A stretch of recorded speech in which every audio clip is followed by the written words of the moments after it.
Hello everyone, जो भी आपका रोड हाईवे एक्सप्रेसवे बनता है वो या तो बिटवीन का होता है या फिर आपका कंक्रीट का होता है। बिटवीन वाले को हम लोग फ्लेक्सिबल पेमेंट बोलते हैं और कंक्रीट वाले को हम लोग रिजिड पेमेंट बोलते हैं, और ये आपके लेयर्स में बन रहे होते हैं। तो जो आपका रिजिड पेमेंट होता है उसकी जो टॉप लेयर होती है वो होता है आपका पीक्यूसी, पेमेंट क्वालिटी कंक्रीट। और जनाब आज के सेशन में हम लोग डिटेल में डिस्कस कर रहे होंगे कि आपका पीक्यूसी क्या होता है, पीक्यूसी के लिए हम लोग मॉर्थ का कौन सा सेक्शन यूज करते हैं, और एज पर मॉर्थ पीक्यूसी का थिकनेस क्या होना चाहिए, उसमें लेवल टॉलरेंस कितना होना चाहिए, और एज पर मॉर्थ पीक्यूसी का मेजरमेंट कैसे करते हैं। उसके बाद हम डिस्कशन करेंगे पीक्यूसी में लगने वाले मटेरियल की। यदि हम मटेरियल की बात करें तो मटेरियल में इसमें आपका सीमेंट आता है और आपका एग्रीगेट आता है। तो आपको ये सीखने को मिलेगा कि इसमें हम लोग कौन से टाइप का सीमेंट यूज करते हैं। और पीक्यूसी आपका हाई स्ट्रेंथ का कंक्रीट होता है, तो इसमें हम लोग एडमिक्सचर्स भी यूज करते हैं। तो पीक्यूसी में हम लोग कौन कौन से एडमिक्सचर्स यूज करते हैं, उसकी कितनी क्वांटिटी में हम लोग यूज कर रहे होते हैं, और हाँ सीमेंट कितनी क्वांटिटी में आता है। उसके बाद हम बात करेंगे एग्रीगेट की। तो एग्रीगेट में हम लोग कौन सा ग्रेड यूज करते हैं, किस साइज का आपका एग्रीगेट आना चाहिए एज पर ग्रेडिंग, और जो हम एग्रीगेट यूज कर रहे हैं उसका क्या एग्रीगेट इंपैक्ट वैल्यू होना चाहिए, क्या उसकी स्ट्रेंथ होनी चाहिए। और इसके साथ साथ आपको ये भी सीखने को मिलेगा कि जो आपका पीक्यूसी होता है उसका आपका स्लम्प कितना होना चाहिए, और इसमें जो हम लोग एग्रीगेट यूज कर रहे हैं उसका क्या स्ट्रेंथ होना चाहिए। ये सारी चीजें आपको इस सेशन में सीखने को मिलेंगी अगर आप इस वीडियो को पूरा देखेंगे। और हाँ, मैं हूं Sandeep Singh, welcome back to Reinforce lifeline for civil engineers. आप बने रहिए हमारे साथ और हम करते हैं अपने सेशन को स्टार्ट।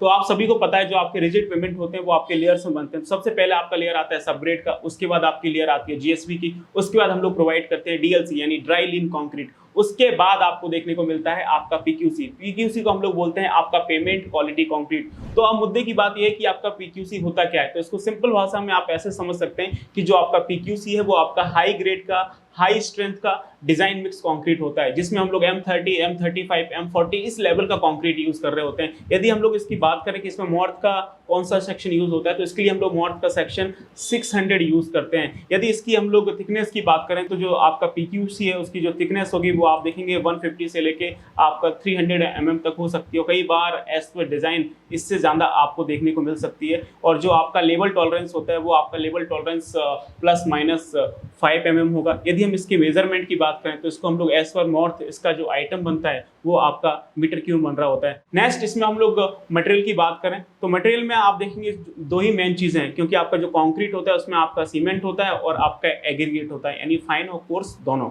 तो सबसे पहले हम लोग सीमेंट की बात करते हैं कि इसमें हम लोग सीमेंट कौन सा यूज कर सकते हैं। तो एज पर मॉर्थ आप देखेंगे इसमें हमारे पास ओपीसी सीमेंट है, हम लोग ओपीसी 43 ग्रेड का यूज कर सकते हैं। ऑर्डिनरी पोर्टलैंड सीमेंट 53 ग्रेड का यूज कर सकते हैं। इसके साथ साथ आपका पोर्टलैंड स्लैग सीमेंट है, आपका पोर्टलैंड पोज़ोलाना सीमेंट है। तो इस तरह के आपके सीमेंट इसमें यूज हो रहे होते हैं, और एज पर IS कोड आप यहाँ से इसका कंफर्मेशन ले सकते हैं। तो ये आपको सीमेंट है जो आपको यहाँ पे देखने को मिलेगा। यदि हम इसके बाद बात करें इसमें एडमिक्सचर्स की, क्योंकि ये आपका हाई स्ट्रेंथ का डिजाइन मिक्स कंक्रीट होता है, तो इसमें खाली पीली सीमेंट से काम नहीं चलेगा, इसमें आपको बहुत सारे एडमिक्सचर्स यूज करने पड़ेंगे। तो हम सीमेंट को रिप्लेस करके अपने एडमिक्सचर्स यूज कर रहे होते हैं। तो जो आप ये सीमेंट देख रहे हैं इसका हम लोग रिप्लेस करके आपका फ्लाई एश यूज कर सकते हैं। लेकिन जो हम लोग फ्लाई एश यूज करेंगे वो कितना करेंगे, तो हम लोग जो आपका सीमेंटियस मटेरियल है उसका मैक्सिमम टू मैक्सिमम 20% आपका फ्लाई एश से रिप्लेस कर सकते हैं। जैसे आपका 100 kg सीमेंट आ रहा है तो उसमें आप 20% फ्लाई एश डाल दीजिए और बाकी का 80 kg आप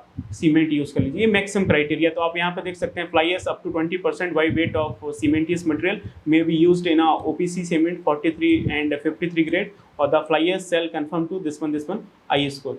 तो आप ये यहाँ पे देख सकते हैं। आगे देखेंगे कि इसमें हम लोग क्या क्या एडमिक्सचर्स यूज कर सकते हैं। तो यहाँ पे देखेंगे हमारे पास केमिकल एडमिक्सचर्स हैं। तो केमिकल एडमिक्सचर्स में हम लोग अब दिक्कत क्या होता है कि जब आप हाई स्ट्रेंथ का कंक्रीट बनाते हैं तो उसमें आपको पानी कम रखना पड़ता है, यानी आपका जो वाटर कंटेंट है आपको कम रखना पड़ेगा। सिंपल भाषा में समझ लीजिए कि जितना वाटर कंटेंट कम होगा उतनी आपकी कंक्रीट की स्ट्रेंथ ज़्यादा बढ़िया होगी। अब जैसे ही हम पानी कम करते हैं तो आपकी वर्केबिलिटी मेंटेन नहीं हो पाती है। तो तीनों चीज़ें हमें एक साथ देखनी है। एक तो कंक्रीट की हमें स्ट्रेंथ बढ़ानी है, दूसरी साइड आपको वाटर कंटेंट भी कम करना है, और तीसरी साइड आपको वर्केबिलिटी मेंटेन करनी है। तो इसके लिए हम लोग इसमें आपके केमिकल एडमिक्सचर्स यूज कर रहे होते हैं जो कि आपकी वर्केबिलिटी को इंप्रूव करते हैं। तो यहाँ पे देखेंगे आपका admixture conforming to this IS code and this IS code shall be permitted to improve workability of concrete, और you can say extension of setting time. तो इसके लिए हम लोग सिल्का फीम यूज कर रहे होते हैं, और जो आपका सिल्का फीम होता है वो आपका 3 to 10% ऑफ सीमेंट आप यूज़ कर सकते हैं। मीन्स जो भी आपका सीमेंट का कंटेंट आने वाला है उसका आप मैक्सिमम टू मैक्सिमम 3 to 10% आप उसको सिलिका फ्यूम से रिप्लेस कर सकते हैं। तो silica fumes confirming to a standard approved by the engineer may be used as an admixture in the proportion of 3 to 10% of cement. Silica fumes shall be comply with the requirement given this one IS code and IRC code। तो आप इन IRC और IS code को पढ़ेंगे तो इसमें और आपको detail मिल रहा होगा। आगे देखेंगे, नेक्स्ट हम बात करेंगे कि और हमारे पास कौन से एडमिक्सचर्स हैं। तो इसमें आपको देखने को मिलेगा आपके फाइबर, जो कि आपकी कंक्रीट को स्ट्रेंथ इंक्रीज कर रहे होते हैं, साथ साथ में जो आपका श्रिंकेज क्रैक और जो आपकी पोस्ट क्रैकिंग डेवलप हो रही होती है उसको वो रिड्यूस करते हैं, उसको काउंटर करने की कोशिश करते हैं। तो आप यहाँ पे देख सकते हैं fibre may be use to reduce shrinkage cracking and post cracking.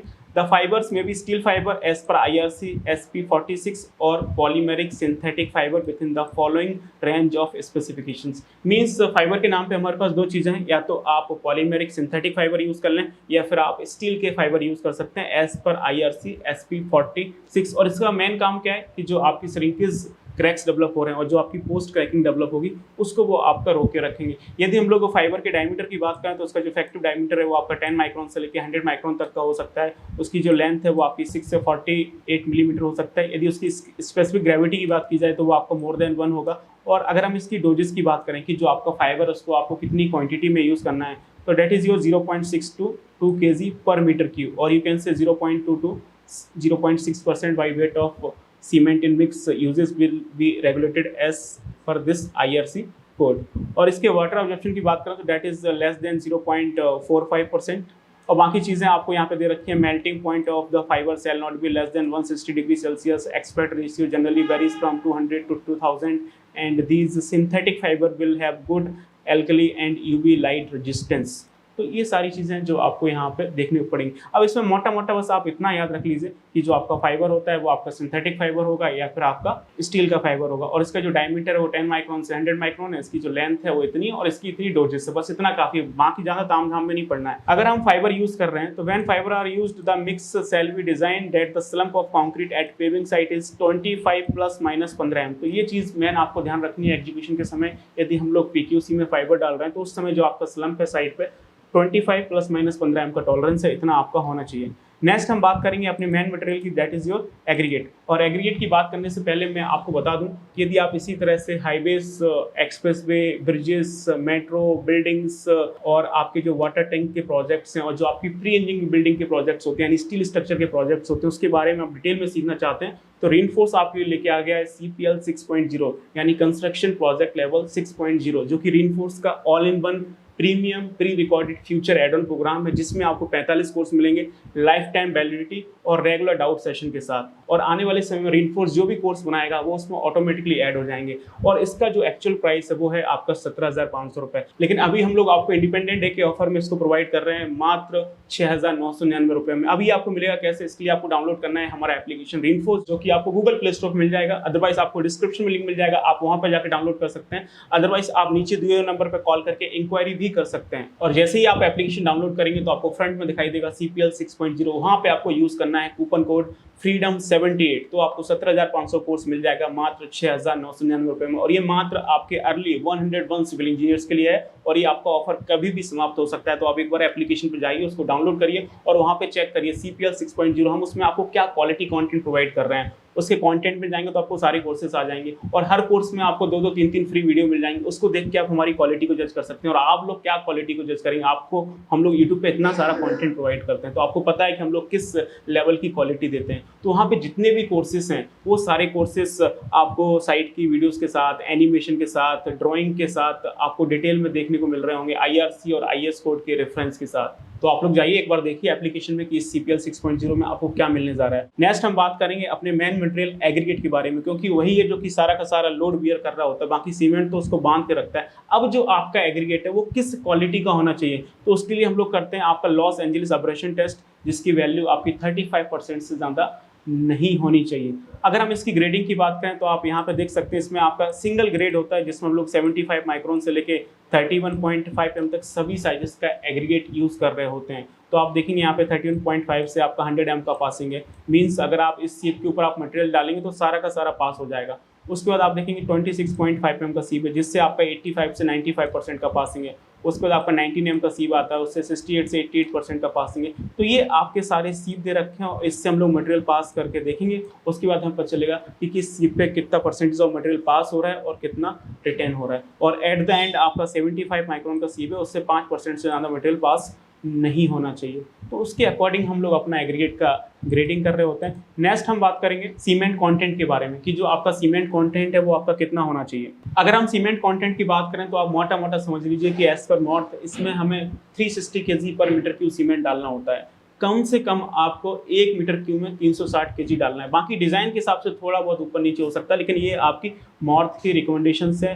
When ordinary Portland cement is used the quantity of cement shall not be less than 360 kg per metre cube. यदि हम लोग इसमें फ्लाई एश यूज करते हैं, in case we use fly ash grade, this one is blended at side as part replacement of cement, तो हम लोग कितना कर सकते हैं? I already told you that is maximum to maximum 20%। यदि हम लोग इसमें फ्लाई एश यूज करते हैं तो हम लोग मैक्सिमम टू मैक्सिमम सीमेंट का 20% रिप्लेस कर सकते हैं। तो the quantity of fly ash shall be up to 20% by weight of cementitious material and the quantity of OPC in such a blend shall not be less than 310 kg per metre cube. यदि आप fly ash use कर रहे हैं cement को replace करके, तो कम से कम आपका जो सीमेंट का कंटेंट है वो आपका 310 kg पर मीटर क्यूब होना चाहिए, उससे कम में काम नहीं चलेगा। नेक्स्ट आप देखेंगे the minimum of OPC content in case of ground granulated blast furnace select cement blended shall also not be less than 300 kg per metre cube. तो सेम चीज़ है, यदि हम लोग इसमें GGBF यूज कर रहे हैं यानी ग्राउंड ग्रेनुलेटेड ब्लास्ट फर्नेस, तो उस केस में हमारा जो आपका ओपीसी का कंटेंट है वो आपका 310 kg पर मीटर क्यूब से कम नहीं होना चाहिए।